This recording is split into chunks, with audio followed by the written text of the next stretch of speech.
Welcome back, guys. Last time we left off talking about my three-phase goal to complete the bronze bar grind, and it's going to be a heck of a grind when we get to it.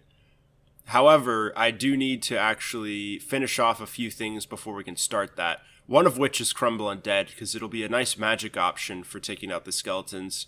But we also need our Mithril Sword back. It may not seem like it's significant to have like a Mithril Sword compared to a Steel one, because what is that, a tiny upgrade? But in reality, it may speed up kills by 10%, and when you're killing 10,000 skeletons, a 10% speed bonus is huge. So it's definitely worth getting that back. But for now, we're going to focus on the magic training and at least get to 39 magic, and hopefully get closer to 43 as well for superheat item, because the ability to smelt ores without a furnace is super significant later on in my account. 28 prayer from nothing other than bones and a handful of big bones. That's crazy. That actually unlocks steel skin for us, which is a somewhat useful prayer as it gives a 15% defense bonus. We'll probably put that on if we get PK'd the next time, because most PKers in free-to-play PK with range, so that's actually a fairly good way to defend against it. Pretty cool milestone right here. Exactly 50,000 strength XP.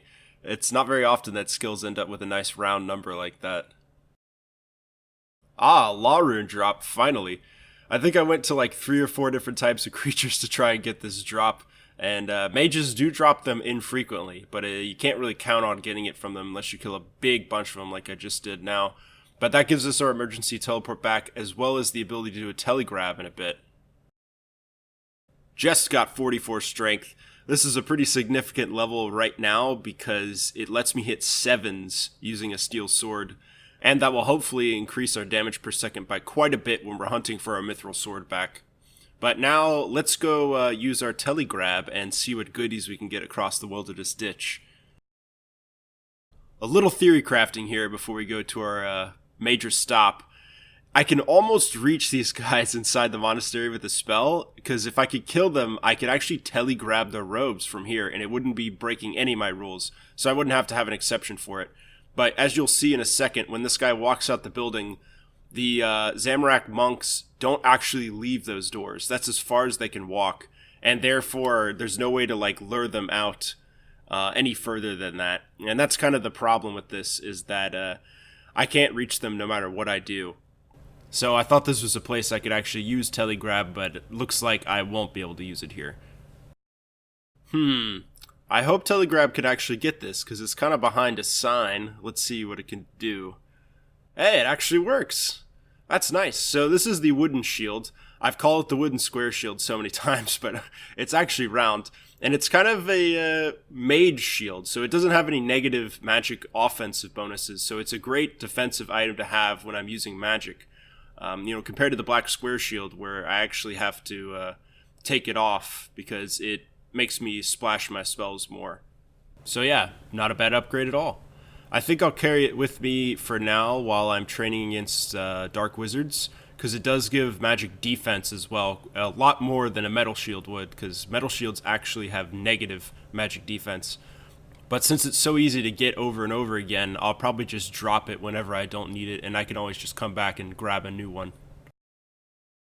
I came back to the Dark Warriors Fortress to try and get a few runes, not at wizards, but there's an adamant arrow on the ground, and that kind of scares me, because I know Torvesta, or someone did a free-to-play PK video lately, and it was at the Dark Warriors Fortress killing bots.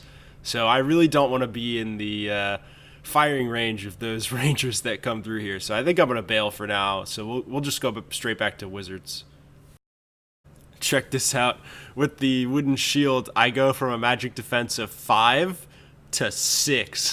What an absolute beast. This is actually the best magic defense setup I can get on this account, unless I allow myself to get those Zami robes. 43 hit points, 45 strength. If I can get my myth sword back, the next milestone level will be 49, and at that point I'll be able to hit 8s with a mithril sword if I'm using a strength attack style. That is really awesome. We'll probably train to 49 strength with the steel sword, and then we'll switch to another style until we get the myth sword back. Hey, that's 29 prayer. This is technically about a quarter of the way to 43 prayer, just to put things into perspective. Oh, and don't worry, guys. I'm not slacking on my magic training. I am training it. And I've just unlocked Firebolt, which is a really neat spell, but we won't actually be using it because it costs way too much, and it doesn't do nearly as much damage as Crumble Undead will. So we'll be saving most of our Chaos Runes from we can actually use Crumble Undead at 39 magic. And are you kidding me? I burned the pizza I was going to get a level up on. Dang it. Alright, take two. Let's do this for real. That is 44 cooking. We are only one level away from being able to make meat pizzas, and that is super exciting because any food upgrade we can get is pretty significant on this account. I do need to clear out a bunch of inventory space, or as much as I can, so let me use these natures up, and then I'm going to drop the mind runes, I think, because with the amount of air runes I have, I can't cast all of my mind rune level spells and chaos rune level spells at the same time. I basically have to pick one, so I'd rather use the higher level one as it is. And maybe that's less damage overall, but at this point it does save me an inventory spot, and I think that'll be nice for carrying extra food. Alright, it's Mithril Sword time. Really want to get that weapon back before we start the skeleton bronze bar grind. These first kills with magic should be really quick since I'm using Earth Bolt. Oh! I was not expecting a new shield drop, although I don't think the Steel Kite is better than the Black Square, despite it being kind of a higher rated shield. And plus, we do get the lightness bonus of having a square shield over a kite shield, so I think we're going to leave this one on the ground. Let's see, though, stat-wise. Yeah, it's definitely superior to just use the Black Square shield. It's funny, though, because normally you'd consider like square shields to be lesser compared to kite shields, but since it's a metal tier up, it is better to just use the black one. Neat drop, though. Well, no luck on the first Moss Giant trip, but I do have some curse spells I can use to train my magic up a little bit further. And with this spell, we're going to get 37 magic, which, oh, that actually unlocks teleport to Falador. We could technically teleport there since it's sort of closer to the west side of the wilderness than the rock teleport is. But yeah, only 2 levels to go until we get the Crumble Undead unlocked, which is very nice. That magic goal will be completed, and it'll just be the Myth Sword left. Oh, this is the third Black Square I've seen. I think they're about the same drop rate as the Myth Sword too, so that really kills me. Hopefully we don't get super unlucky with the Myth Sword drop, because that would be unfortunate. Shortly after, Lonnie proceeded to immensely regret making that statement, for he was going to get very unlucky. There we go, guys. 39 magic. That's enough for Crumble Undead. I don't know what that dude is over there. I think he's going to Ref Caves, though, since he has members gear on, so I shouldn't be afraid, but regardless, we got 39 magic, which means literally the only thing stopping us from continuing our, or starting our skeleton grind for bronze bars is the Mithril Sword, so we will be killing Moss Giants until we get it, basically. Whether it's 50 or 5,000, I want to get the sword because I know it'll make the kills a lot quicker. Oh, that's just not right. A mossy key drop. Those are like 1 in 150, and I'm pretty sure Mithril Sword is like 1 in 30 or 40. So the fact that I've gotten one of those before Myth Sword really makes me sad. 44 HP. The more damage I can take, the merrier. That was a pretty disappointing trip in general. Well, I guess any trip that doesn't have the Myth Sword drop is going to be disappointing for me. But we did get a bunch of laws from that, which I was not expecting. I'm not really sure what to do with that. I guess I could go telegrab for XP, but I might just save them to telegrab nature runes later on when I need them. Ooh, steel med drop. That might actually be better than my current helmet. And I forgot these guys even dropped it, because honestly, steel med is so inconsequential on most playthroughs.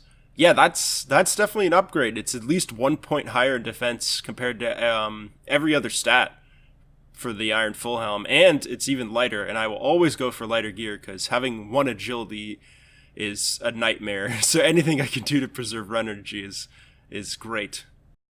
Feast your eyes on this absolute champion of the wilderness. 47 strength, only 2 levels to go. I got something really exciting here, guys. Check this out. 45 cooking. We can now cook meat pizzas, which give an extra 2 health on top of regular pizzas. And cooking them is really easy too because we have access to these rats right over here, and these guys drop meat, and I can cook the meat and put it on the pizzas. I don't really know how effective it's going to be time-wise because it is only an additional 2 health per pizza. So it's going from 14 to 16, I think. But it does take quite a bit of time to gather the meat, so it's questionable whether it's worth the time. But I'll do some testing right now and see how we can kind of optimize making meat pizzas and if it's really worth our time in general, or how many meat pizzas we should make. I think I've come to a conclusion here. I don't think it's worth making pizzas all into meat pizzas every single time. It just is way too tedious. And maybe I'm doing it improperly. Maybe I should be bringing the meat in first and then adding it to the pizzas as I cook them rather than cooking all the pizzas first and then adding the meat afterwards. But regardless, we probably won't be using a full inventory of meat pizzas unless we're going to like Greater Demons or something where we need all that extra health capacity. But I expect to make a handful of them per trip because I can bring the rat meat in beforehand. I'm not triggered by getting another mossy key drop. Everything's okay. I just realized that I haven't bought a cape since I died last time. And the 7 series capes here in the bandit camp are pretty good looking, so I think we'll work with that. Honestly, I just want an extra defense bonus because it gives a tiny bit of defensive stats and anything helps on this account style. Okay, this is getting ridiculous. 2 black shield drops, and of course on the wiki it says that the myth sword and the black shield are both common drops, but guess which one I get more of?